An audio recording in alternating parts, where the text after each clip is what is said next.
입춘이 지난 가운데 뒤늦게 한파가 몰아쳐 대구 경북 지역 수온주가 영하 10도 안팎까지 떨어지는 등 올겨울 들어 가장 춥습니다. 대구에서도 계량기 고장 등으로 난방비가 영원인 아파트가 수백 세대로 조사됐습니다. 난방비 문제와 대처법 알아봅니다. 임원들이 뇌물 스캔들에 휘말렸던 대구 테크노파크가 새해부터 노사 갈등에 휘말리고 있습니다. 국공립대학이 기성회비 대신 등록금 예치금이란 명목으로 사실상 기성회비를 고수하고 있어 학교 측과 학생회 진통이 예상됩니다. 여러분 안녕하십니까? 2월 9일 월요일 아침 대구 MBC 뉴스투데이입니다. 절기상 입춘도 지나면서 다소 포근한 날씨가 이어지더니만 뒤늦게 매서운 한파가 다시 찾아왔습니다. 오늘 아침 대구가 영하 9도 가깝게 떨어지는 등 이번 겨울 들어서 가장 추운 날씨를 보이고 있습니다. 보도에 양관희 기자입니다.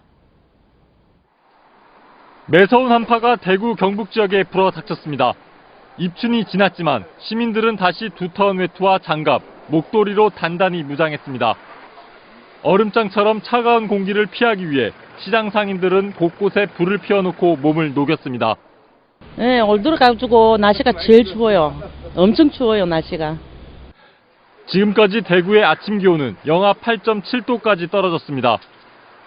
지난해 12월 17일 대구의 최저 기온이 영하 7.4도를 기록한 이후 이번 겨울 들어 가장 추운 날씨를 보이고 있습니다. 또 바람까지 강하게 불어 체감 온도는 더 낮아 매우 춥습니다. 봉화는 현재 영하 16.8도, 울진 영하 10.3도 등으로 경북 북부 일부 지역은 한파주의보가 발령 중입니다. 오늘 낮 최고 기온도 대구 포항 3도, 안동 0도에 머물겠습니다. 이번 한파는 내일 오후부터 풀리겠습니다. 내일 아침 최저 기온이 대구 영하 3도 등 대부분 지역이 영하권에 머물겠지만 낮 기온은 대구 포항 11도, 안동 7도까지 올라 포근하겠습니다. 한편 대구를 비롯해 칠곡, 경산 등 경북 15개 시군에는 건조주의보가 내려져 화재 예방에 주의가 필요합니다. MBC 뉴스 양관입니다. 최근 영화배우 김부선 씨가 아파트 난방비 의혹을 제기한 뒤부터 난방비 민원이 크게 늘고 있습니다. 실제 대구에서 계량기 고장 등으로 난방비 영원인 아파트가 수백 세대인 것으로 조사됐습니다. 아파트 난방비 문제와 대처 방법, 도성진 기자가 집중 취재했습니다. 대구의 한 아파트에 사는 김동섭 씨는 지난달 관리비에서 이상한 점을 발견했습니다.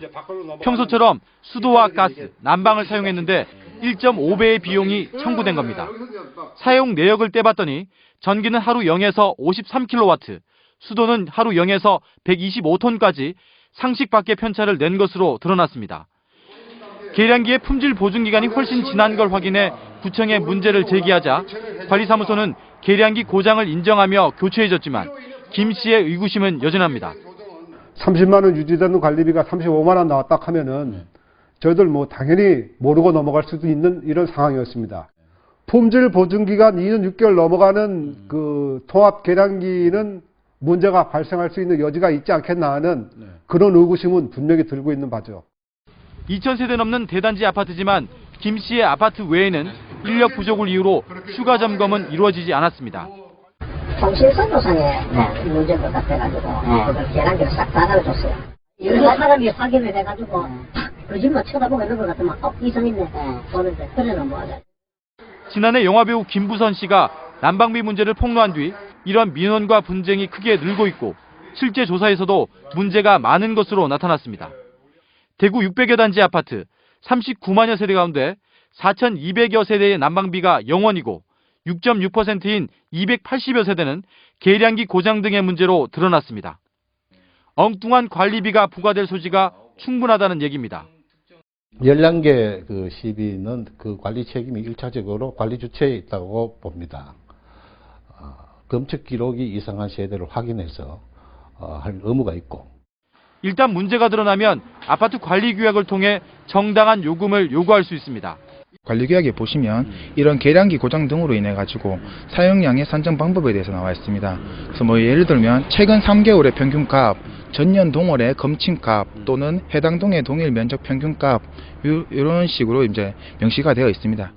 평소 관리비 고지서를 꼼꼼히 따져 요금 항목별로 이상한 편차는 없는지 주의 깊게 살펴볼 필요가 있고 관리사무소를 통해 해결이 안 되면 관할구청에 문제를 제기할 수 있습니다. MBC 뉴스 도성진입니다. 도시철도 3호선이 오늘부터 영업 시운전에 들어갑니다. 대구 도시철도 건설본부는 최근 10개월에 걸친 본선 시운전이 특별한 문제 없이 마무리됨에 따라 도시철도법 규정에 의해 오늘부터 영업 시운전을 시작한다고 밝혔습니다. 이번 영업 시운전은 평상시 영업 운행과 같은 조건으로 실시해 전반적인 운전 체계와 운영 종사자의 업무 숙달 여부 등을 점검할 계획입니다. 대구 도시철도 건설본부는 영업 시운전은 승객을 직접 태우는 것은 아니라면서 시운전 결과 안전에 문제가 없을 경우 물포럼 개막에 맞춰 공식 개통할 계획이라고 밝혔습니다. 경상북도가 올해 농어촌 주택 개량 사업에 전국에서 가장 많은 1,710여 동에 943억 원을 투입합니다.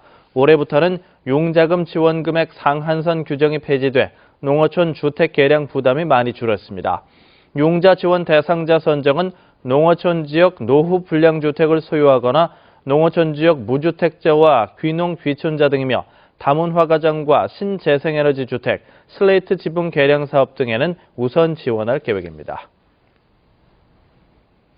임직원들이 잦은 뇌물 스캔들에 휘말려서 몸살을 앓았던 대구 테크노파크가 새해부터는 노사 갈등에 휘말리고 있습니다. 금교신 기자가 취재했습니다. 원장부터 하급 직원까지 각종 비리에 연루되면서 지역에서 문제기관의 대명사로 낙인찍힌 대구 테크노파크. 이런 내용에다 정부 예산까지 줄어들자 지난 가을 경영혁신 보고회까지 열어 뼈를 깎는 자세로 내실을 다지겠다고 다짐했습니다. 그러나 신임 경영진과의 첫 노사협상은 어긋났고 노조는 강경투쟁을 예고했습니다. 이에 사측은 더 이상 노조 측의 상식을 벗어난 요구에 끌려다닐 수는 없다면서 긴급 보도 자료를 내고 노조의 요구안을 공개했습니다. 공개한 자료에 따르면 노조가 사용자는 조합원의 임금을 어떠한 목적과 이유로도 저하시킬 수 없다고 요구한 데 대해 사측은 경영이 악화되면 일반 기업도 임금을 깎고 있고 조합원의 임금만 손대지 못하도록 하자는 것은 이기적인 행위라고 맞서고 있습니다. 노조가 노조 간부의 임금과 승진, 고과 등에서 직원의 평균 수준 이하로 평가할 수 없다라고 요구한 데 대해 사측은 노조 간부에 대해 특혜를 달라는 것과 마찬가지라면서 조합 활동을 이유로 불이익을 받지 않도록 명문화하면 된다고 밝혔습니다. 또 노조가 조합원 부서이동 등 인사에 대해 노조와 사전 협의 후 실시하라고 요구한 데 대해 명백한 인사권 침해라면서 삭제하라고 맞서 노사 협상의 끝이 보이지 않고 있습니다. 핵심 내용은 거의 그 경영권 침해에 관련된 내용들입니다. 사회적 상식과 사회적 일반적 기준에 봐서도 이건 아니다 이렇게 판단을 하는 거죠. 이에 대해 노조 측은 생존권 차원의 문제이지 회사 권리를 침해한 것은 아니라고 밝혔습니다. 다른 TP도 똑같은 조항이 똑같이 있는 건데 왜 유독 저희 대구 TP만 인사권, 경영권 침해라는 게 납득이 안 되는 거죠. 머리를 맞대도 위기 탈출이 어려운 상황에서 기업 지원이라는 본연의 목적 달성보다 노사 갈등으로 치닫는 대구 테크노파크의 모습에 지역민들은 실망을 넘어 분노하고 있습니다. MBC 뉴스 금교신입니다. 한국섬유개발연구원이 방탄복에 쓰이는 슈퍼섬유의 염색법을 개발해서 다양한 상용화가 기대됩니다. 한국섬유개발연구원은 일정 밀도당 강도, 즉 비강도가 철보다 강한 파라아라미드라는 슈퍼섬유에 염색하는 방법을 개발했는데 최근 모 업체가 슈퍼섬유를 이용해서 고강도 스마트폰 케이스를 출시했다고 밝혔습니다. 이 제품으로 미국에서 36억 원의 매출을 올린 가운데 섬유개발연구원은 슈퍼섬유의 적용 분야를 더 늘릴 계획이라고 밝혔습니다. 대구지방조달청에 따르면 이번 주 지역에서는 96억 원에 달하는 신기술 서비스 분야 입찰이 진행됩니다. 가장 금액이 큰 입찰은 경북대학교의 2015년도 환경정화 용역으로 입찰 추정 금액이 43억여 원이고 경상북도 군위군에서는 13억 원 상당의 김수환 추기경 사랑과 나눔공원 조성사업 건설사업관리 용역 입찰을 의뢰했습니다. 대구지방조달청은 이번 주 전국 입찰 금액 가운데 지역의 점유율이 10% 정도라고 밝혔습니다. 국공립대학이 이번 학기 등록금을 예치금으로 받고 있습니다. 기성회비를 거두지 못하게 되자 예치금이라는 명목을 만들었는데 이마저도 법적인 근거가 없습니다. 이호영 기자입니다. 안동대가 새 학기에 고지한 등록 예치금 고지서입니다. 고지서는 입학금과 수업료, 기성회비로 구성됐던 예년과 달리 올해는 입학금과 등록 예치금으로 되어 있습니다. 국공립대학들이 학교 운영을 위해 거두던 기성회비가 법적 근거가 없다는 법원 판결에 따라 일시적으로 국공립총장협의회에서 예치금이란 명목을 만든 겁니다. 대학 측은 국립대 재정회계법이 국회에서 통과되지 않아 어쩔 수 없이 예치금이란 명목으로 거둘 수밖에 없다는 입장입니다. 안동대가 한 학기에 거두는 기성회비는 100억 원, 전체 등록금 130억 원의 76%를 차지합니다. 대학 운영에 상당히 어려움이 있죠. 대학 운영비의 한 70% 정도가 지금 기성회비로 운영이 되고 있는데 그 부분이 없어지게 되는 상황이 되는 거죠. 등록 예치금에 대해 학생들은 여전히 반대 입장을 보이고 있습니다. 수십 년 동안 관행으로 이어오던 기성회비가 잘못됐다고 결정됐는데도 이를 고소하는 것이나 마찬가지이기 때문입니다. 학생회 측은 예치금도 법적 근거가 없는 만큼 받아들일 수 없다는 입장이어서 반환 소송으로 이어지면 문제는 더 심각해집니다. 이름만 바꾼 형태지 전혀 현실적으로 보면 크게 달라진 건 없다고 생각합니다. 그래서 예치금에 대해서는 지금 문제가 있다고 생각이 됩니다.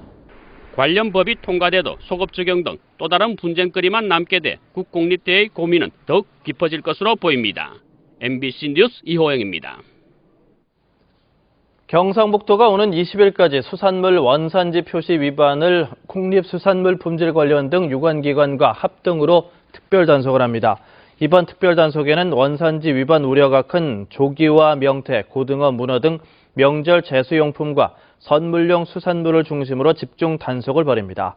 특히 이번 단속에는 일본산 수산물의 원산지 표시 이행 상황을 집중 점검하고 의심되는 수산물은 방사능 측정을 할 계획입니다.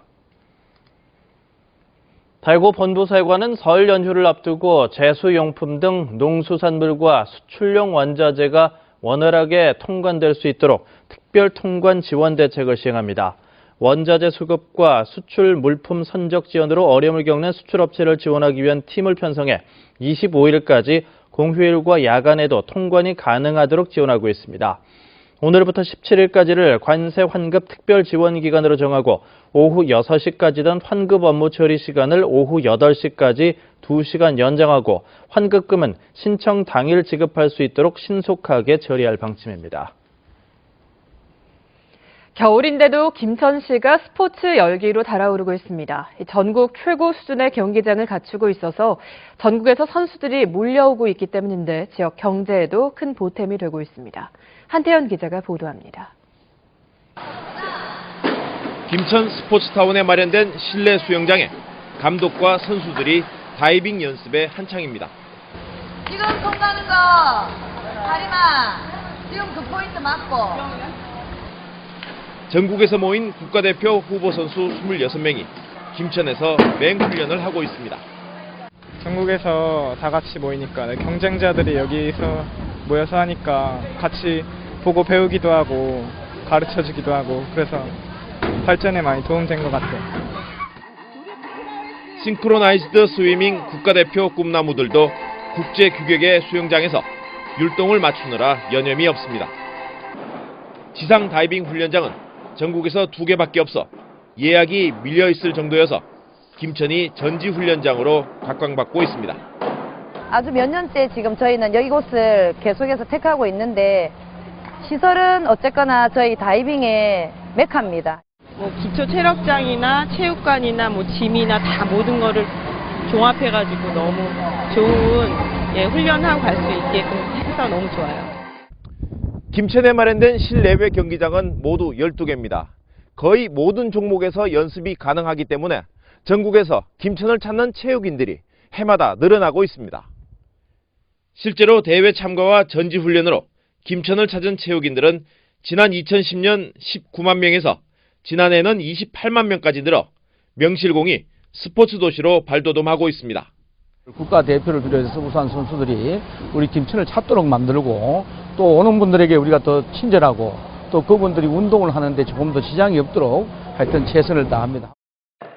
김천시는 스포츠 마케팅으로 지난해 180억 원의 경제 효과를 봤다며 방문 체육인들을 더 늘리기 위한 다양한 아이디어를 찾고 있다고 밝혔습니다. MBC 뉴스 한태현입니다. 경북산림환경연구원이 내일부터 4월 5일까지 일반인들에게 각종 조경수 및 산림용 묘목을 판매합니다. 연구원은 야생화 전시포와 습지 생태원 등을 둘러보는 자연학습과 나무를 심고 가꾸는 교육을 실시하고 구매자는 구입할 수목을 직접 고를 수 있습니다. 올해 판매하는 수목은 향토 수종인 이팝나무를 비롯해 강송, 단풍나무, 배롱나무 등 48종, 4만여 그루로 관상수와 꽃나무 등 다양한 수종입니다. 김영대학교가 산업통상자원부에서 주관하는 GTAP, 즉 지역특화 청년 무역 전문가 양성 사업에 재선정됐습니다. GTAP은 무역에 관심 있는 대학 3, 4학년생들에게 1년 3개월 동안 실무와 현장 경험으로 무역 업무를 집중 교육하는 프로그램으로 지난 2007년에 시작됐습니다. 이번 재선정으로 2018년까지 사업을 하게 된 김영대는 중화권역을 특화한 수출 마케팅과 청년 무역 전문가를 양성할 계획입니다. 부산국토관리청이 금호강과 낙동강을 비롯한 영남 지역의 국가 하천을 일제히 점검합니다. 국토관리청은 오는 4월 말까지 지방자치단체와 합동으로 국가 하천을 돌면서 제방과 수문의 유지관리 상태와 불법 토지 점용, 오물 투기와 시설물 훼손 행위 등을 적발할 예정입니다. 또 불법 전신주와 통신주도 가려내 정리하겠다고 밝혔습니다.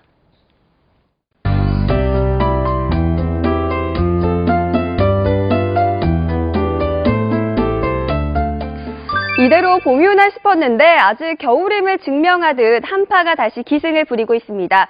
오늘 한파가 절정에 달하면서 특히 대구의 경우에는 이번 겨울 들어 가장 추운 날씨를 보이고 있는데요. 출근길 추위 대비 단단히 하고 나가시기 바랍니다. 대구의 현재 기온은 영하 8.8도지만 초속 3m 안팎으로 불어오는 바람 때문에 체감 온도는 영하 14.4도까지 뚝 떨어져 있고요. 한파주의보가 내려져 있는 봉화의 현재 기온 영하 16.7도 나타내고 있습니다. 낮 동안에도 이 바람 때문에 추위는 계속 이어지겠고요. 이번 추위는 내일부터 풀릴 전망입니다. 현재 추위가 기승을 부리고 있는 가운데 하늘은 보시는 것처럼 맑은 하늘 보이고 있습니다. 하지만 오후부터는 점차 구름의 양이 많아지겠고요. 대구와 경북 대부분 지역에는 건조주의보가 내려져 있습니다. 각종 화재 예방에 주의해 주시기 바랍니다. 자세한 지역별 날씨입니다. 대구 현재 기온 어제 같은 시각보다 9도가량 내려가 영하 9도 보이고 있고 낮 기온은 3도가 예상됩니다. 문경은 현재 영하 12도 보이고 있는데요. 낮 동안에도 0도에 머물겠고 봉화는 영하 17도, 청송 영하 13도로 매우 추운 가운데 낮 최고 기온 영하 1도에 머물겠습니다. 경북 동해안 지역 울진과 포항의 낮 최고 기온은 3도, 바다의 물결은 최고 6m로 매우 거세게 일겠습니다. 내일부터는 대구의 낮 최고 기온이 11도까지 오르며 추위가 완전히 풀리겠는데요. 당분간 대체로 맑은 하늘 보이는 가운데 큰 추위는 없을 것으로 전망됩니다. 날씨였습니다.